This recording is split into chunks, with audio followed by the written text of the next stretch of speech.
Welcome to Club Damingo, brought to you by Cyclone Comics.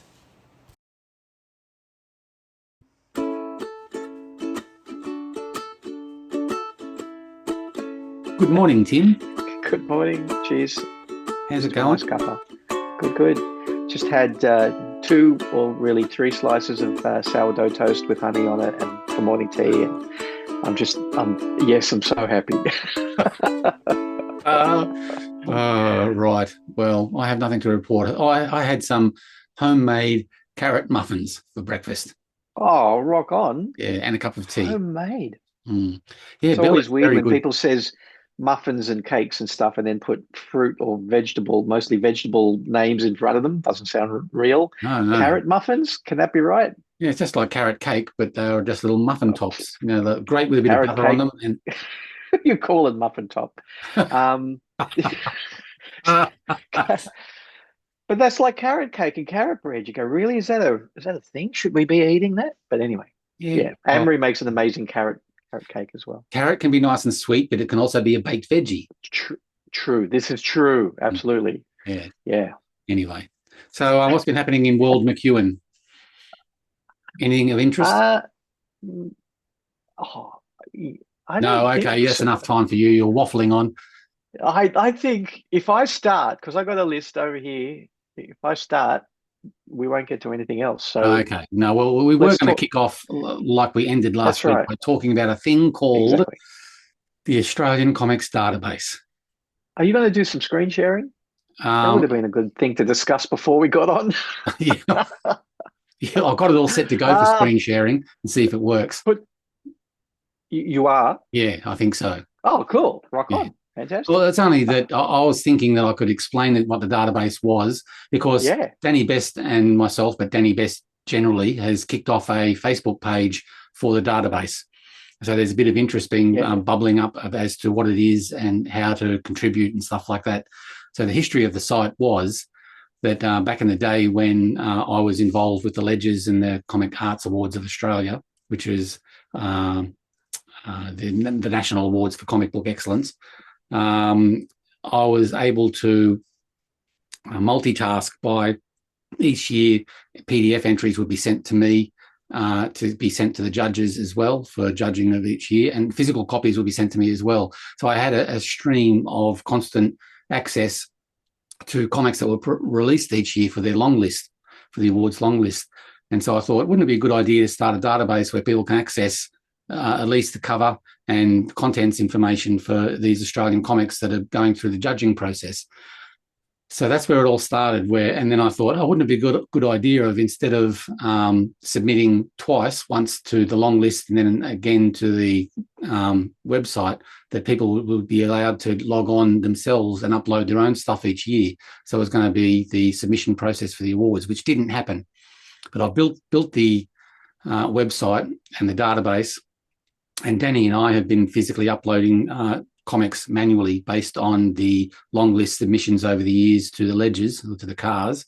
And now we're at a point now where, seeing as how I'm not involved with the cars anymore, the site needs to be restructured or needs to be worked on so that the back end will allow people to register and enter their own comics so that it's, as complete a record of what's being produced as possible. So to be honest, Gary, I thought I was just being lazy for not putting my own comics up on the database, but I wasn't able to anyway. Is that what you're saying? Like, that's right. No, it definitely needs to be a community kind of catchment ability there. Absolutely. It was easy enough for me to do when I was getting that inside track of the PDFs from everyone and uploading covers and contents. I was happy to do that manually myself, and so is Danny. He's continuing to do that himself as well. But there needs to be a bit of work done to the back end to make it, like hack-proof and user-proof and more obvious for someone uploading. Because Danny and I know what we're doing about each entry, but I need to refine the back end a little bit so that a user can come along, register, and start uploading straight away without making too many errors. So while people are listening to us talk, they might want to have a poke around in there. What's the website address? The website address is Australian Comics DB. australiancomicsdb.com.au. I'll put it in the liner notes of this show, but I might also do some screen sharing, and because what I thought we might do after explaining what the site is, just refresh the front page a little bit and talk about some of the comics that pop up on the random comic generator, which is one Australian Comics Roulette. Yeah, Australian Comics Roulette. Yeah. Okay, sounds good. Yeah. So it's an initiative of the Comic Arts Awards of Australia, but now that's become more of it's initiative of Gary Chaloner and Danny Best. Yeah. So I don't know how best to label the ownership of the website at the moment, but it's a lot of work involved. There's over 1,800 entries so far, and it concentrates on comics from 1980, 1975, 1980 to current ones. So anyone who's a bit frustrated at not being able to upload their own comics on the site so far, it's a bit of a job for me to allocate time at the moment to fix that back end, but that's the next thing. So if you want your comics uploaded, get in touch with Danny or myself direct, and we can help out manually uploading the entries. But in due course... Is there a contact details on the website? There is a contact page there, yeah. Okay, cool. And also the Facebook site. If you do a search for Australian Comics Database, you can get in touch with us. And so just to summarize there, it's the australiancomicsdb.com.au. Yes. Australian Comics DB. And you initially set it up while you were involved with the Ledger Awards, which then became the Australian Comic Arts Awards. Yep. The Comic Arts Awards of Australia, which are the CARS, just all these acronyms going around. So yes. And you are no longer involved with the CARS. That's Daniel Rathbone. So when we're talking about Daniels, people start to get confused with Daniels. So Daniel Rathbone is been doing the CARS the last few years, and he's from Geek Markets in Canberra. While Daniel Best is a very good friend of Australian comics, and a journalist and a writer, and he's Adelaide based. So yeah. And while I have hosted and upload material to the website, he also edits and uploads and has access to doing all of those admin style things as well. So it's very much a like a partnership of as far as uploading what entries are there at the moment. It was open for a little while for people to upload their own stuff, but that's when I found out that some work needed to be done because people were not doing the wrong thing, but they were being led in the wrong way, and it wasn't user-friendly enough. So what I've got to do is allocate time to make it more user-friendly before opening it up to self-registration and self-upload. So a little bit of patience there. But anyway, I'll screen share, and can you see that? I can. Awesome. Right. So that's and if you click see as it is there, it comes up with a random selection on the front page there of some really interesting things that keep on popping up. The early version of Zorro there from Sorab and Don Ticchio. Giant Size Phantom with some lovely Glenn Lumsden covers. There's the old Mad Max Fury Road down there with Mark Sexton. Yeah. But let's do a Chook Lotto. Let's spin the wheel and see what comes up each time. And if there's something that interests you, Dark Nebula.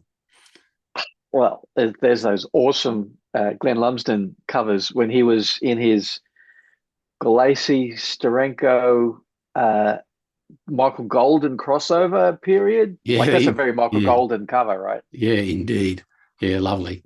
So this is what each entry looks like: is a big cover shot, and then clarification of when it was published, where it was published. And down the bottom there, you've got contents and details of each of the comic books and who worked on each of the stories inside. So it's fairly thorough without being too slavish, just gives you the essential information. And there's also an opportunity to upload variant covers as well. So we might bump into an entry that has some variant covers there. So before you go off that, okay. Do you know the process of colouring a cover like that? Like now with Photoshop, I can see exactly how I would do that overlap of part of the figure over the logo or part of it behind, and how I would do those amazing colors, etc. But if I was to do that traditionally and hope that it was going to all reproduce, like, how'd you guys do that? The coloring on that was done with Doc Martens watercolors on bromide paper, I think. So on bromide paper. That was Dave DeVries working on a very well washed, no chemicals left on the paper, bromide paper.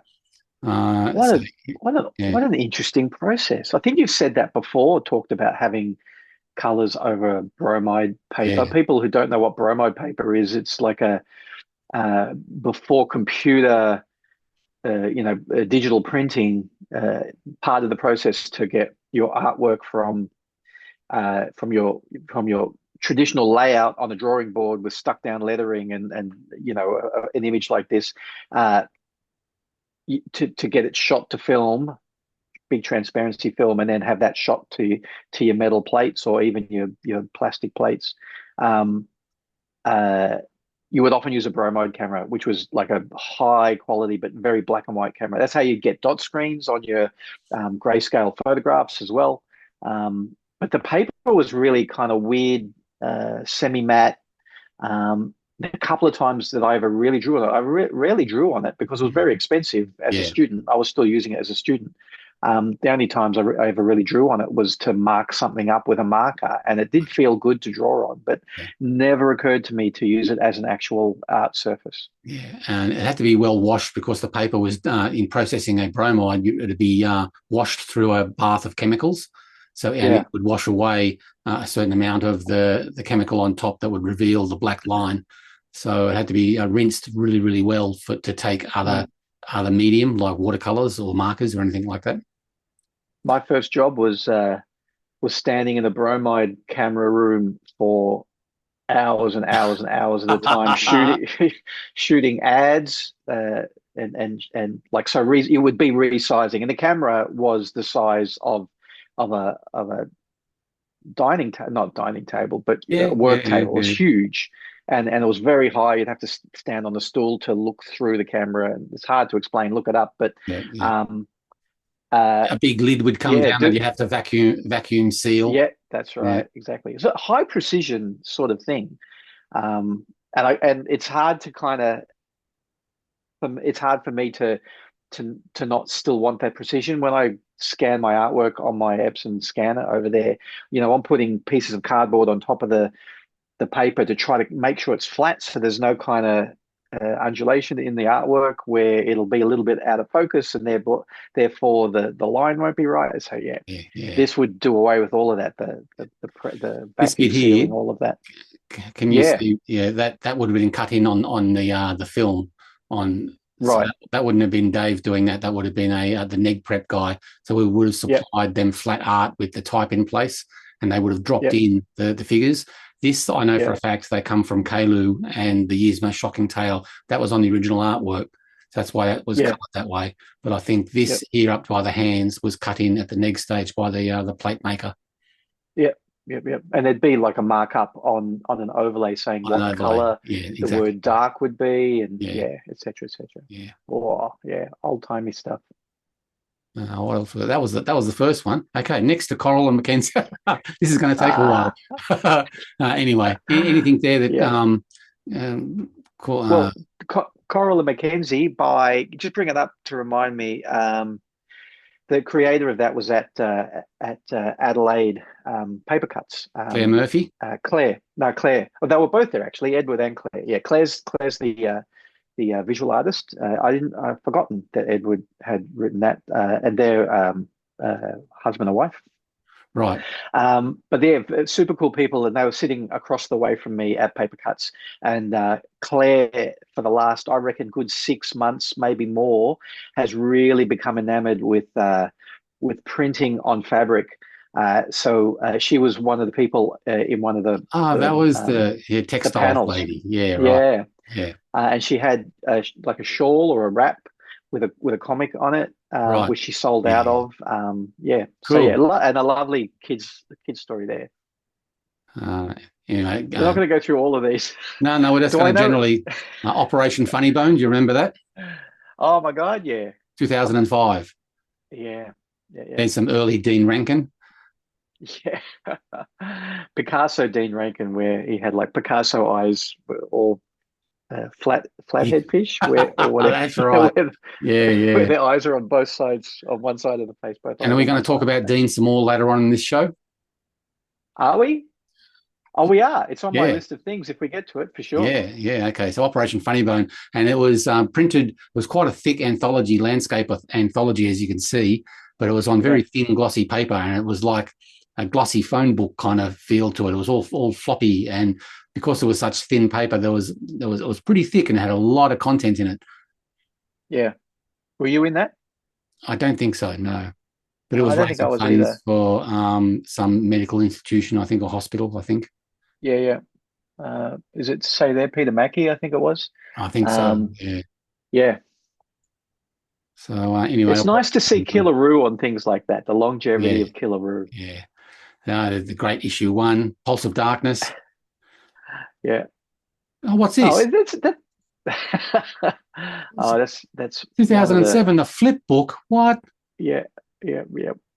What does it say? It's the other side is Uncle Doc, which is a kid's story I did. Uncle Doc Dangers and of the Goose. Yeah, Dinosaur Mayhem. So yeah, I was at one point I was thinking of doing kids comics, but didn't really take that terribly far. Comics aren't for kids anymore.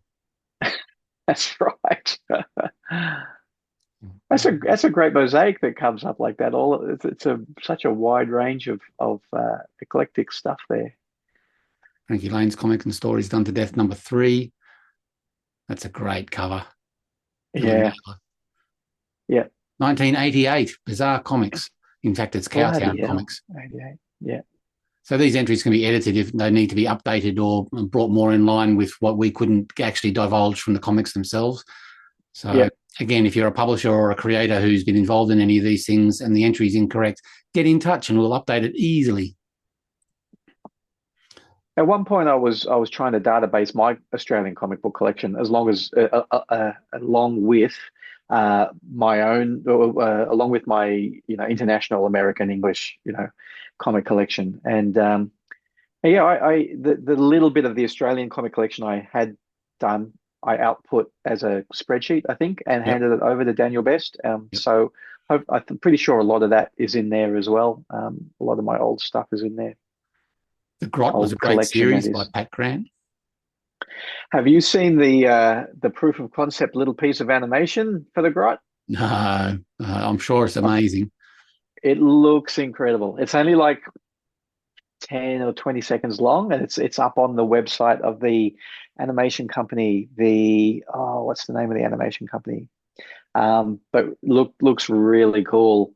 I don't know how far they've gotten with trying to sell the idea of a Grot animated show, but I hope it gets up because it looks amazing. And more from Pat Grant. Great cover. There with blue, yeah. Okay, we're going to roll the ball again and see what comes up. Retro Sci-Fi Tales, Darren Koziel, Martin and Malloy. We do dip into doing some old stuff if it's available, but we really don't want to tread over the permit of the Oz Reprints site, which delves into the older Australian comics, which is why we're sort of bring them up.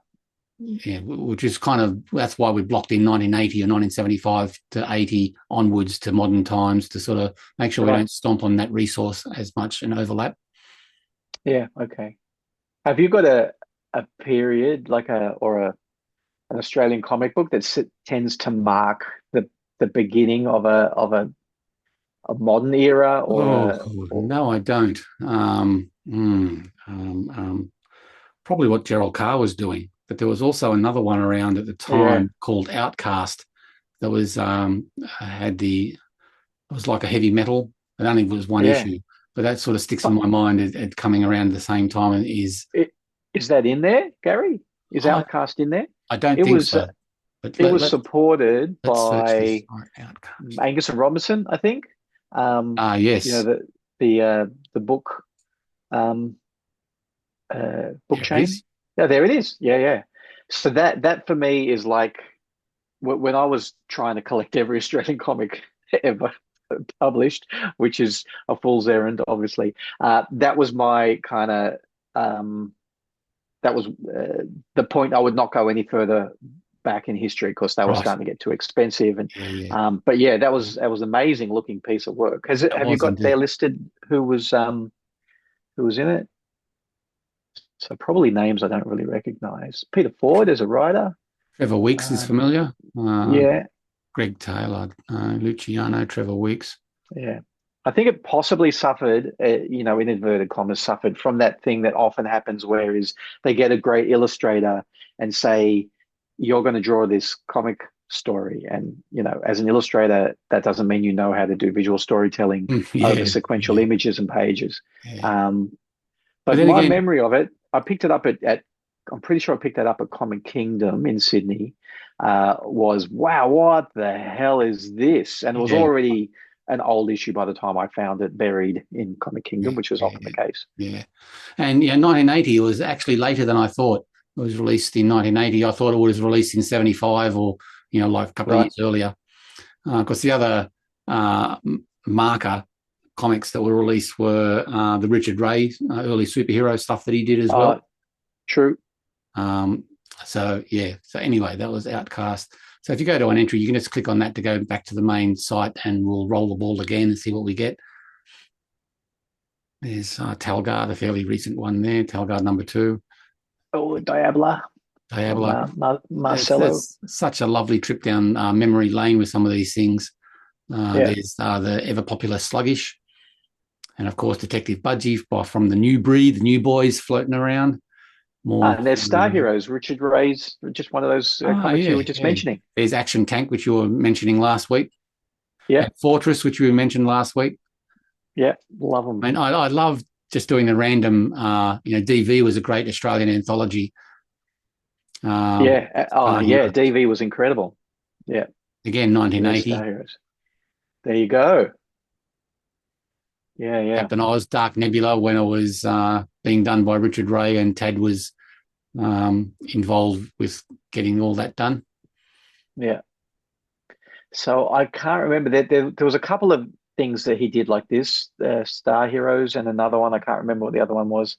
And I think this is the one where I don't have a good copy of it. Like back in the day, the sale or return, selling comics on consignment.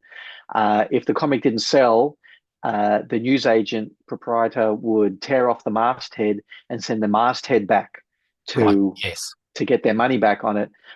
So I've got a copy of Star Heroes with the masthead torn off. Right. Okay. Yeah. It's either that one or the other one. Star Heroes. Yeah, it was huge. Yeah. And a little bit sexy for how old was I? A 13-year-old reading that. That pushing that kind of like Eerie. Who published Eerie? Like those kind of that level of Warren magazines.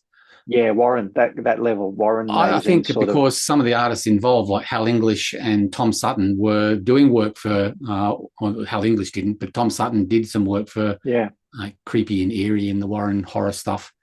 Yeah. And again, you'll notice here that Tad's work on the Dark Nebula was uncredited, and they had to sort out the ownership of the trademark and of the character, because there were two Dark Nebulas floating around. So, Peter Ledger.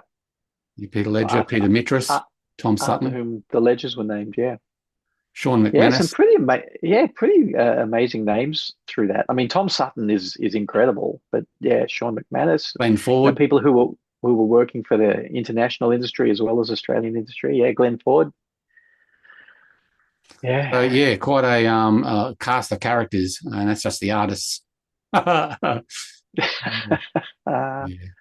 We'll go back to what else is there? Southern Squadron, Headbutt the Hippo, Nightside. Who's that? Samuel McEwen in the bottom right corner there. What?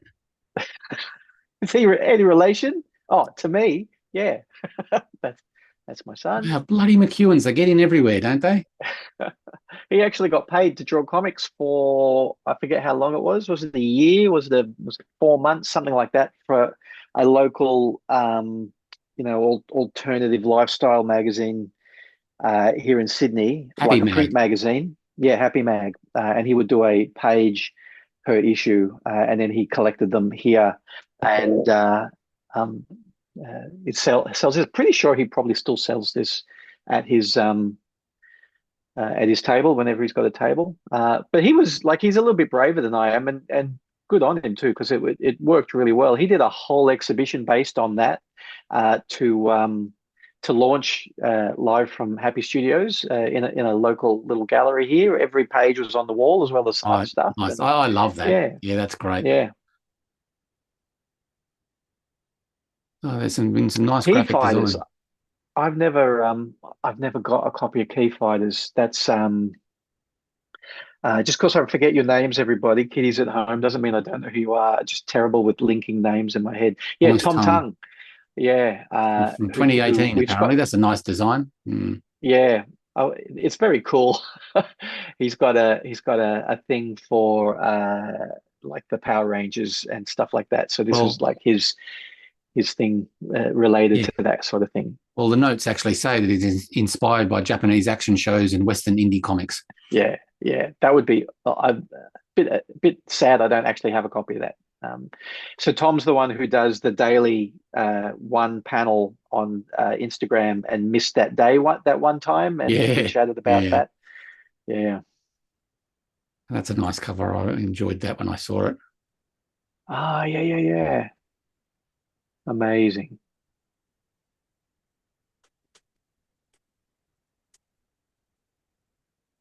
Laura Renfrew, Sarah Searle. Yeah. Aisling King Macklin. Yeah. Anyway, rolling the dice again. I could do this all day. Magnum Opus, click on that one. Is that the one I'm in? I think I'm in the second issue. That's the first issue.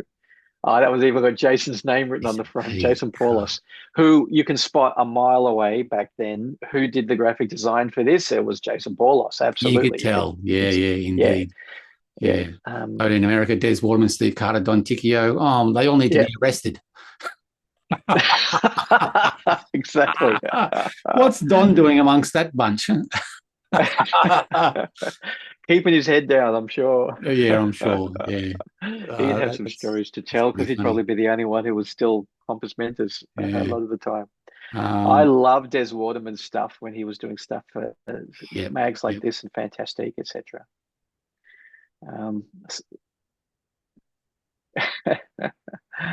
The old Milk Shadow books, they were a great publisher. Yeah. I went through a couple of hands, I think. I think a few people were running that over the years. Can't remember the name of the person who first started it because I don't think they're involved in comics anymore. But I think it was Owen who took that up eventually. Owen Heitman from right, okay, Paper Cuts, etc. Yeah. This was another great one that's going to age well over the years. Cranbourne. I was going to say, it's that's an interesting one. What's the name of the fellow who was doing it? Ben Michael Byrne. Michael Byrne. Yeah, Ben Michael Byrne. Yeah, interesting. Look at that artwork. It's just amazing. Yeah, and he decided at some point it's too much. I think he loved doing it, but just at some point said it's too much. The comics is so hard to do. And moved to the country and I don't know, started doing something else instead. Build tanks in his garage. Probably.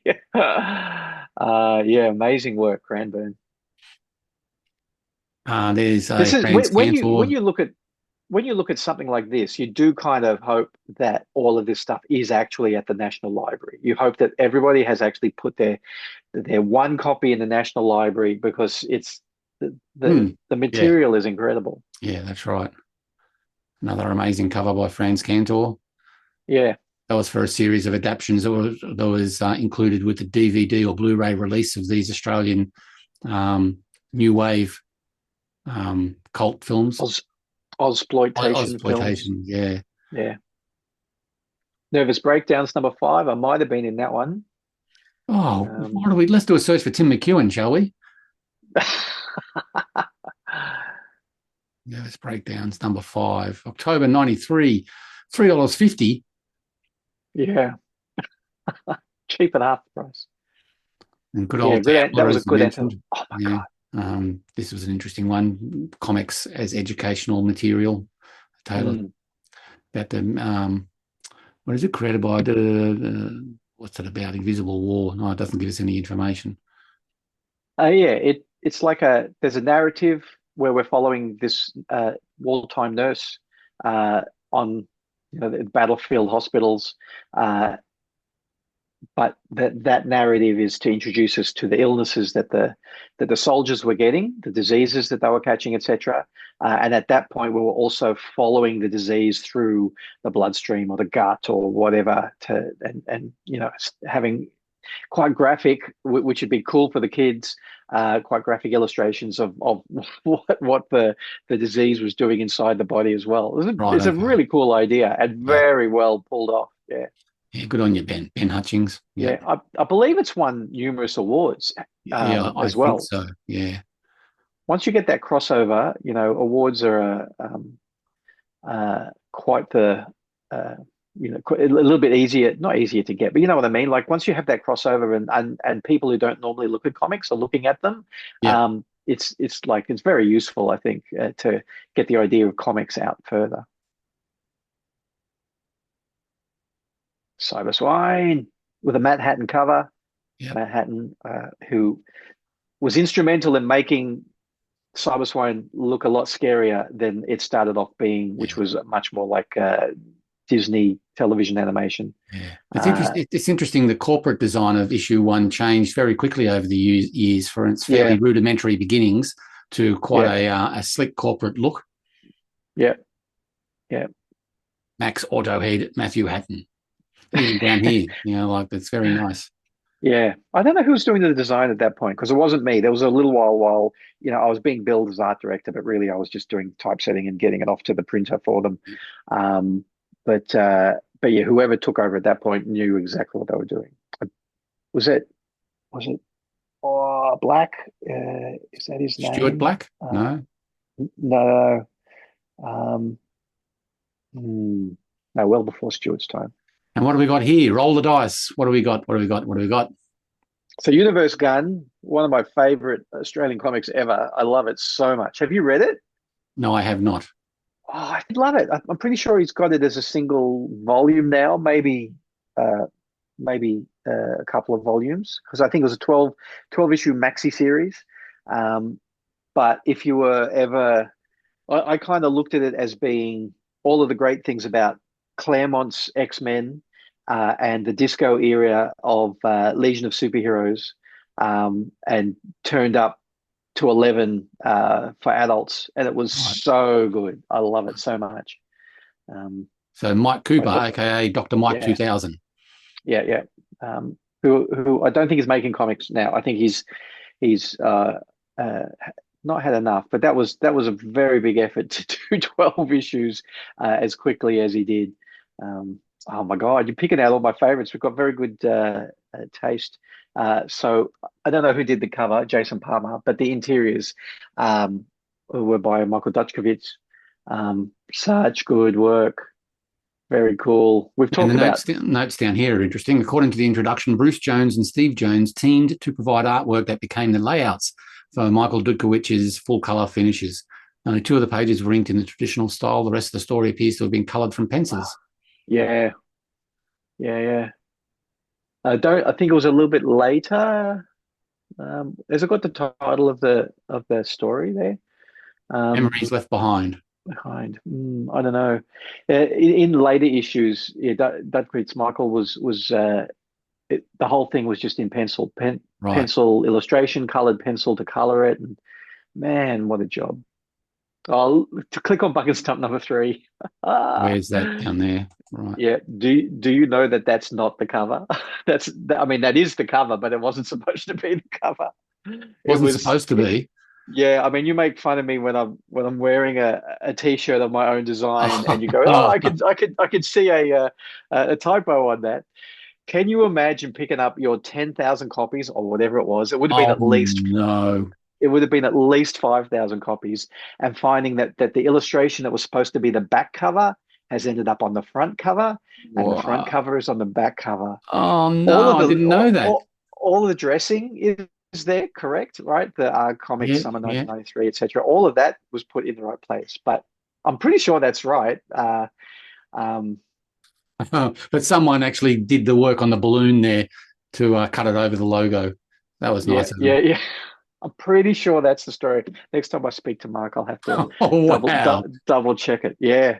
I mean, my heart sank when Green Pastures number 3, when I picked up that from the printer, and the image, the photograph in the background of Trevor was almost like printed as black because I gave them the wrong screen ruling for the intensity of the dots. Right. Yeah.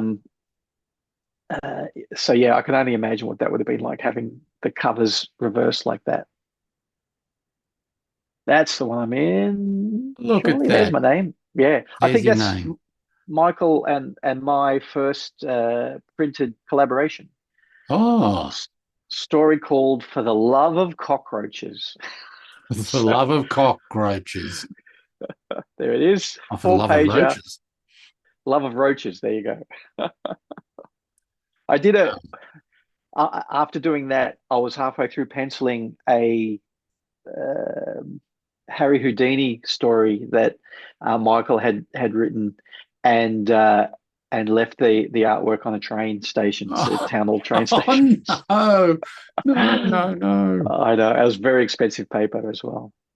Cyclone #1 there, very important. Just looking at the covers that are interesting to me as well. So Flock is such a great design. I always love white covers. There should be more of it. No, they shouldn't, because my covers wouldn't stand out then. But, always good value. Paul Mason. Yeah, brilliant. What was the other one? Words of Willow. I quite like that as well. That was so good. Oh man, is that already 6 years old? Did Stefan do any more since then? I can't remember. It's such a nice story.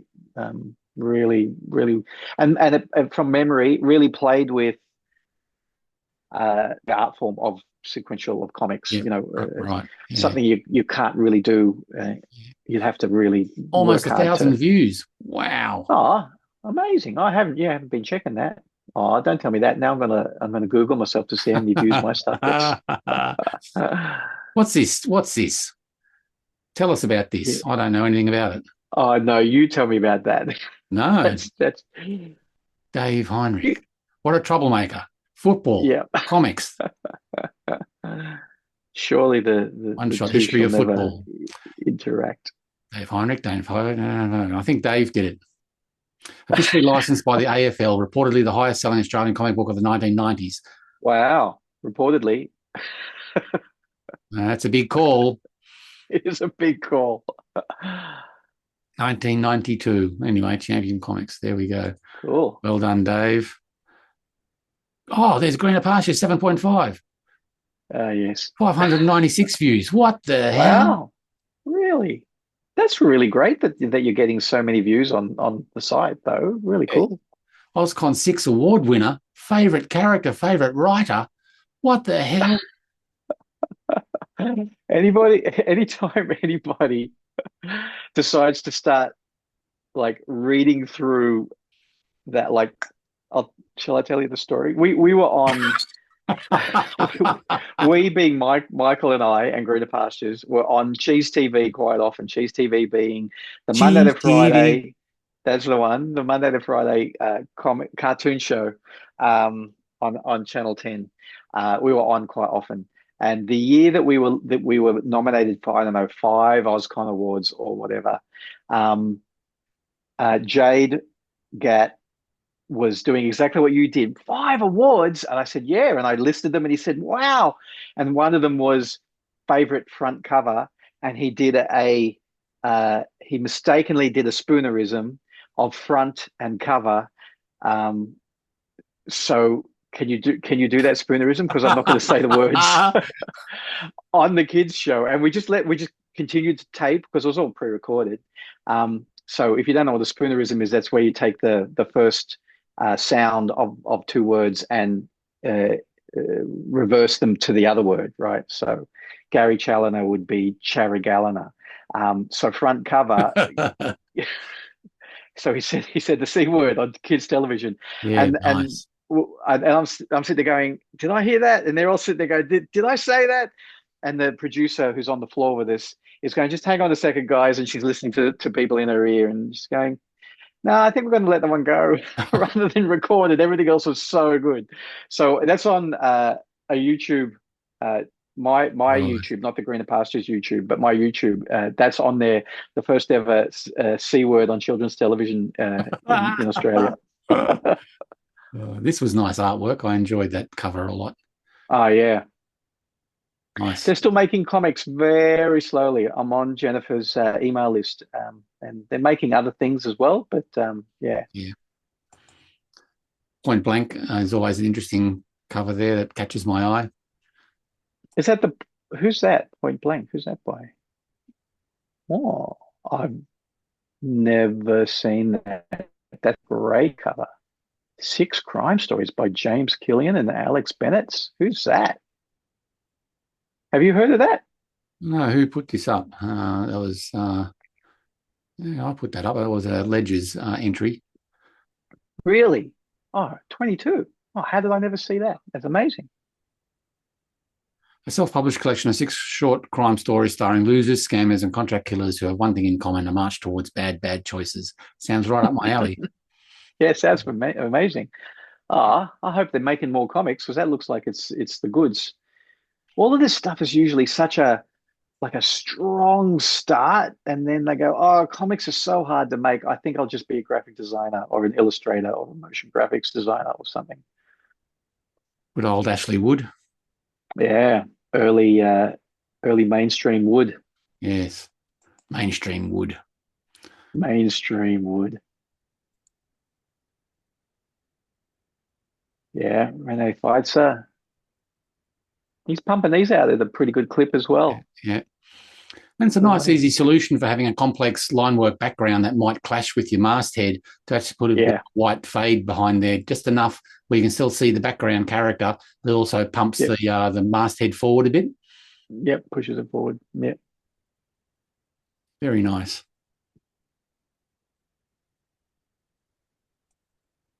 All right. So that's your database. Get on it. Yeah, that's right. Okay, well, there's a nice early one from 1977 by Gerald Carr. 77. I got that one. So I've got a few from that era. Yeah. So I'd say, it was around this mark here, the 75, 76, 77. So anything pre-75 would have been very patchy, if not non-existent, but from 75 onwards. Yeah. And self-publishing, right? Yeah, that's right.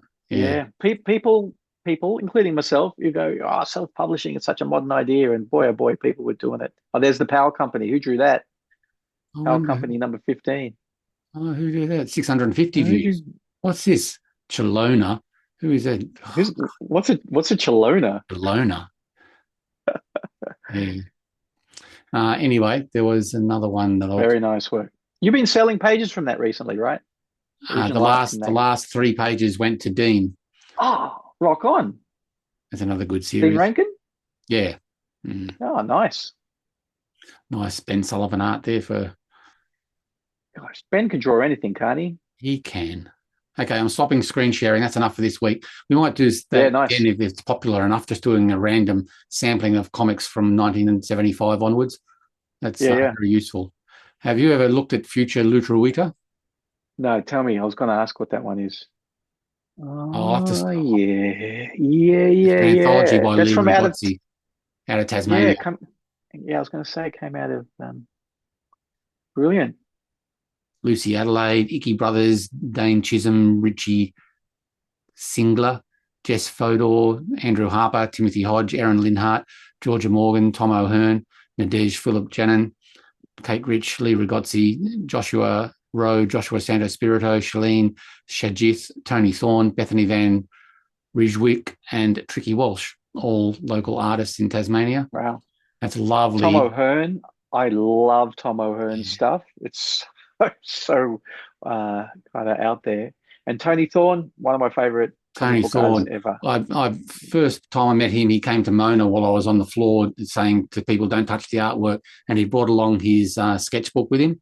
And so I was flipping through his sketchbook, and it was just to die for. These lovely watercolor studies in this little A5 sketchbook on watercolor paper. Beautiful. He's incredible. He's incredible. Here's another Nervous Breakdowns, number 2. Digested, another great series. Digested was incredible. Yep. Digested 6. That's a pretty good run. Yeah. Pretty good run. Okay, I'm going to stop sharing for this week. But yeah, because you could do this forever. If you like us doing this random scroll through comic book history, let us know, and we'll keep on doing it whenever we feel inclined. But is that enough for now, Tim? I reckon that's a good solid dosage there. Yeah.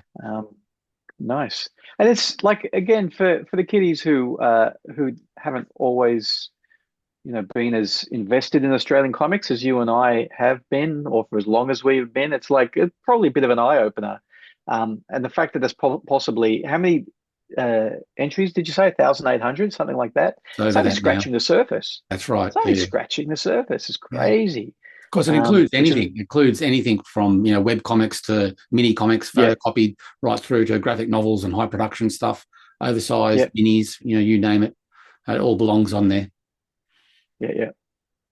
Oh my God! I'm just looking at the view of me in the mirror there. The view of my room. I'm gonna have to tidy that up for next week. That's getting worse and worse. The mirrors make the nest look bigger. That's right. There's twice as much mess now. Thank you. So anyway, over to you.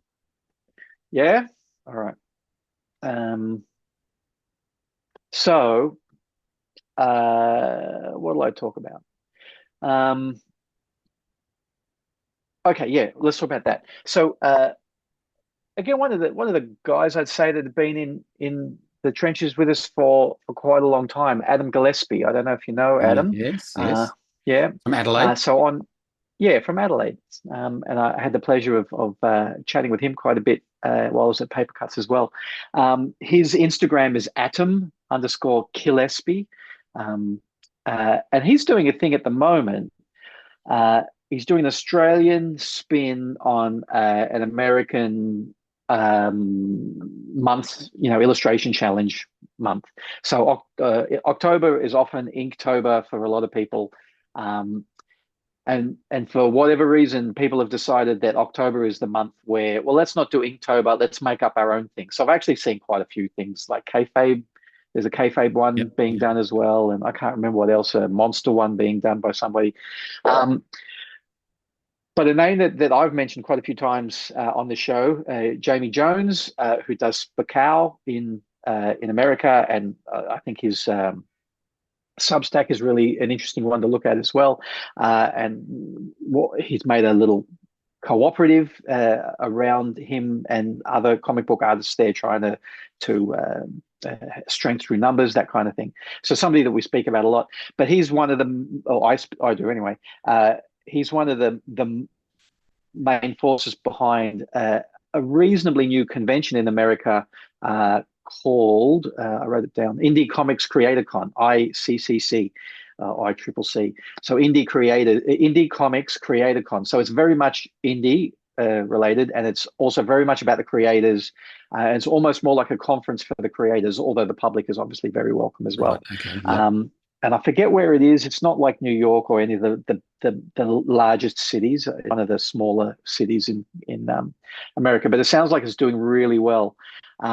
So they said, let's do an Inktober or a month challenge, but all indie characters instead. Right. So the hashtag for that is IC3. So that's the convention, IC3 Tober. So Adam is on that, right? So he's decided to do that. I'm just did I pick up I thought I had it set up on my phone to just talk about it, and I don't. Was that it there? So anyway, he's picked it up. So they've got a list of 30 or 31, whatever it is, indie comics characters going back probably 30 years. And, so the idea is today you draw Savage Dragon, tomorrow you draw Cerebus, the next day you draw Love and Rockets, blah, blah, blah. Savage Dragon is an indie. I mean, he is indie, but he's also pretty corporate these days. Is he? It's still, Image Comics partner. Yeah. But I can imagine if Image collapsed, he would still be self-publishing that himself. Yeah, I suppose. Anyway, I think it's a high watermark for self-publishing. But I get what you mean, being Image Comics, etc. Yeah. But I mean, that was part of a conversation I was thinking, should we have? But I think we've talked enough today. The list was really interesting, but how dated so much of the list was, especially coming from guys who are a lot younger than we are, made the list. And I'm going, where are the current indie hits? Like the big hits. Yeah, or even like the underground hits. Like what is going on in indie comics at the moment where you'd point to that character and that creator as being an indie comics, example. Anyway, that's a different conversation. So the hashtag is IC3TOBER, IC3Tober. But Adam is taking that list and putting an Australian character with the character that they're talking about as well. Okay. So the other day it was Morton Stone, the Undertaker, was with who was that one I did screen cap? Who were they with? They were with the Crow. So nice. Day 6 was the Crow, along with the Aussie character, the Undertaker, Morton Stone, bracket Gary Chaloner, Ben Temple-Smith, and Ashley Wood. Nice. You can go look for it, but it's a pretty good rendering. Yeah, nice. Very cool. Excellent. So I was pretty pleased. I'm pretty sure Adam watches or listens to the show because he put the first day was Cerebus, and everybody knows I'm a big fan of Cerebus the Aardvark, and he put Trevor with Cerebus, so that was already a great start. Nice. That Trevor was with Cerebus, so that's something to look up. But it's a big commitment, that kind of thing. Oh my God, is it ever? I only did it the once, and it was good and bad. It was actually really good, but it was like what a commitment. I think 2 or 3 times in a month I cheated by getting a couple of days ahead because I knew something was coming up, a convention or a trip away or something. But you notice that I put your inking exercise on my pencils up on the Facebook memories. It popped up your little it's on my Facebook feed. Well, I did the Frankenstein one. Yeah, the Sherlock Holmes That was the Inktober that I did. I picked 30 or 20, I think it was like 29 of my favorite artists and inked their pencils, and you were one of them, of course. That was useful. I could see why people did it. I actually increased my following on Instagram by a significant amount by doing it. It was definitely causal, right? You could see up to about 18 or 19 subscribers now. Yeah, something like that. But I wouldn't want to do it too often, and yet here I am saying, should we next year like set up a month where we flood everybody's social media with the list of Australian comic book characters. So Monday we draw Flash Damingo, and Tuesday we draw Trevor Bovis, and the third day we draw Nightside and the Rock, etc., etc. And everybody does it. So I mean, that's the idea, right? On that day, hopefully you'll see more than once Hairbutt the Hippo come through your scroll, because that's what's happening. It had me thinking, is October the right month to do it? Because everybody's doing one. So is it not the best month to do it? Or does that make it the best month to do it? Or November for Aussie Creator Day, the third week in November. That's what I was going to say. Yeah, the Australian Comic Book Day, ACBD, Australian Comic Book Day, is the third Saturday of November. I don't know how that date was arrived at. That was Dean Rankine, I think, he's a troublemaker. He didn't think it through at all. Pulling a date out of his bum.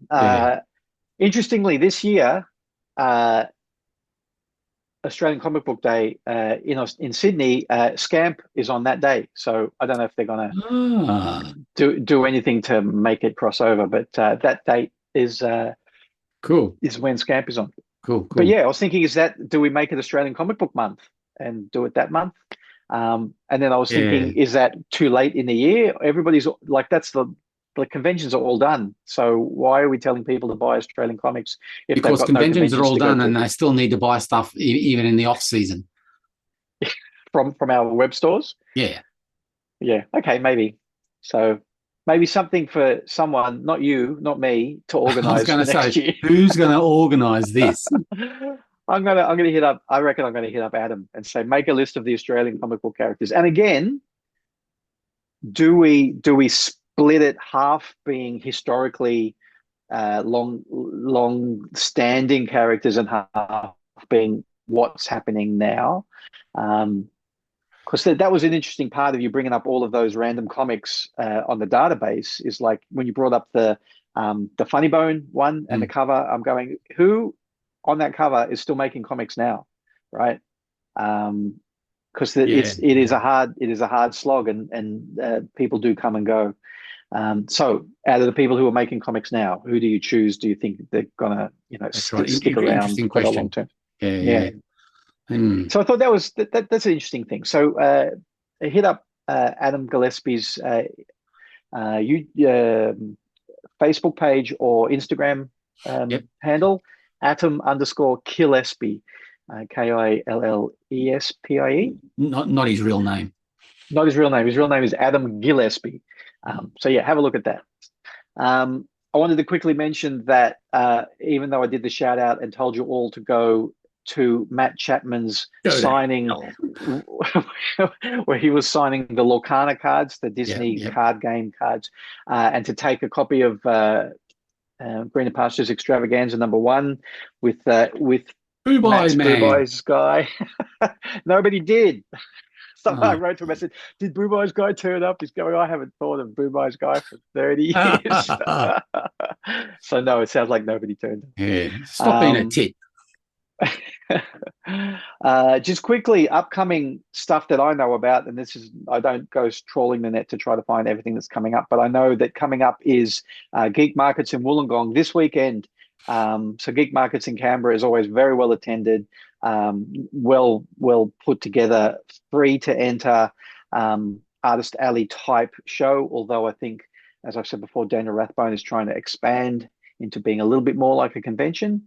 So that's coming up in Wollongong this very weekend, on the Saturday, I believe. And I think the following Saturday is Xena Warrior Print Fest, which I think is one of the best names for a zine fair ever. Xena Warrior Print Fest. Is that Adelaide? I think it's Adelaide. Fantastic. The only, because I've just copied and pasted the address. The address is MOD, whatever that is, brackets adjacent to the Moffat Street Bridge. So if you're in the area, you'd know what the Moffat Street Bridge is. Moffat, probably more Moffat, not Moffat. Xena, again, Z-I-N-A. Yeah, that's right. Yeah. Senior Warrior. I'm pretty sure it's Adelaide based. I have a feeling it's Adelaide based. Someone would have woke up in a cold sweat with that title, just going, I got it. Oh my God. Yeah, exactly. So yeah, there's that.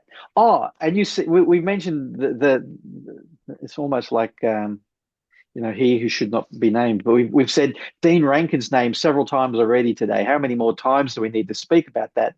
If you say it 3 times together, he actually appears. I know, him and his beard. And he's actually going to be at Geek Markets in Wollongong. So if you're Wollongong or Sydney-based and you can't get enough of Melbourne-based Dean Rankin, he's going to be in Wollongong this weekend. But the thing with him is that they finally announced the Australian Portrait Artist of the Year television show, which is basically MasterChef, but for portrait artists. And Dean Rankin is one of the competitors, which is very cool. Yeah, indeed. Yes. Yeah. So, like I said, Dean is not Sydney-based. So he contacted me and Anne-Marie and said, I've got tickets and they like us to have support people around to cheer us on. Do you want to come? So, Anne-Marie and I went to see the filming of that, which is very cool. It's a very long day to see that happen. But it's very cool to watch all these different artists working in different ways. And you can imagine Dean is working in his very cartoony style, and then there's somebody else who's working in oils or something, and somebody painting on paper bark, from a paper bark tree. It was really cool.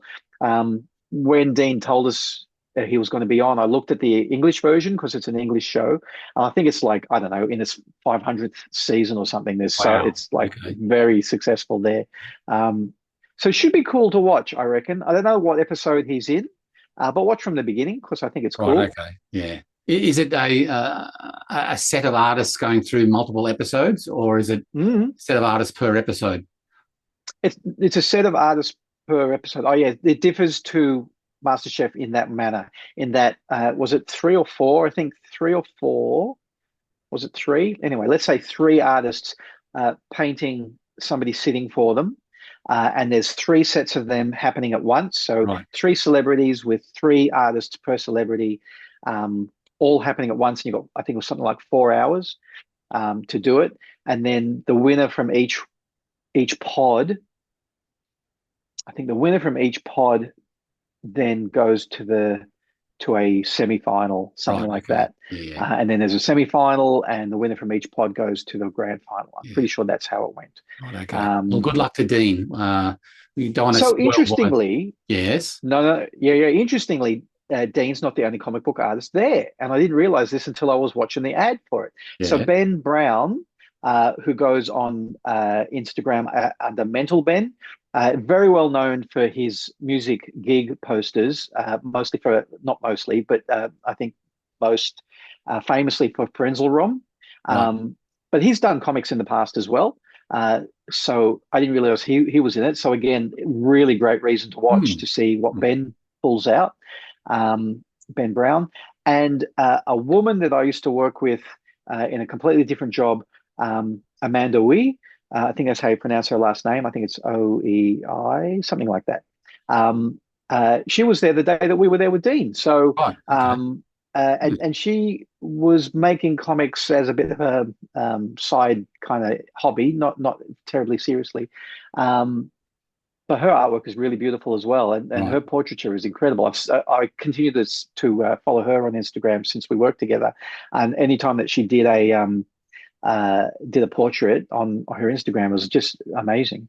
And she, I mean, because people are always, very, very kind and flattering and say, Tim, you should try for next year. I'm going, no, I don't do portraits, and like, I don't paint, and, blah, blah, blah. And she's going, well, my partner, and I forget his name, is another Ben, I think it might be, but her partner works in graphite. So he did a portrait in pencil on the day that he was on as well, and did an amazing pencil portrait, beautiful work. So as an artist, I think it's definitely worth watching, even if you're not a portrait artist. Plus, you've had your lid on this since Dean was February. First involved. Yeah, so, I think it was February. Yeah, so it's very you're able to tell the world now that you can be trusted with a secret.